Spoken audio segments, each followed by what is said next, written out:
The first of the Hijjah of every year is a date that has its importance to the people of Mecca.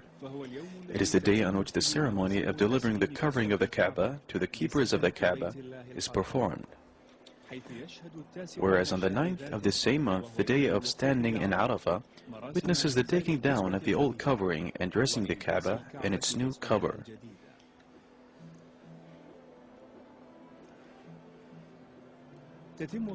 The Kaaba covering is made every year and is considered the most important aspect of reverence and honor to the sacred house of God.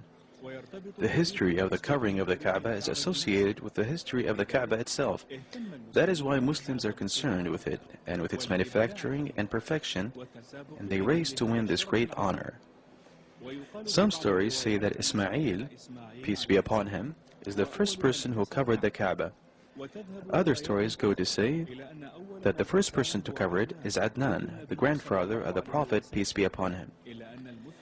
But what is historically confirmed is that the king of Himyar is the first person to cover the Kaaba, 220 years before the noble hijrah of the Prophet, peace be upon him.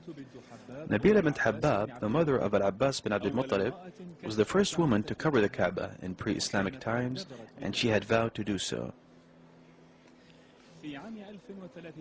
In the year 1346 Hijri, 1926 Gregorian, King Abdulaziz Al Saud, may Allah rest his soul in peace, has issued a royal order to build Al-Qura factory that specializes in the making of the covering of the Kaaba, and he brought for it the most skillful technicians and efficient workers.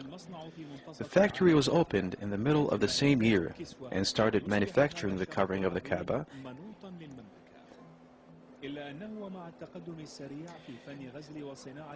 With the rapid progress in the art of weaving and textile industry, the late King Faisal bin Abdulaziz issued his order to renovate the existing factory in al-Jud region in Makkah al-Mukarramah in the year 1392 Hijri, 1972 Gregorian, when the custodian of the two holy mosques, the late King Fahd bin Abdulaziz, who was the crown prince at the time, laid the foundation stone for the new factory, and it was opened under his auspices after 5 years with a cost reaching 20 million Saudi riyals.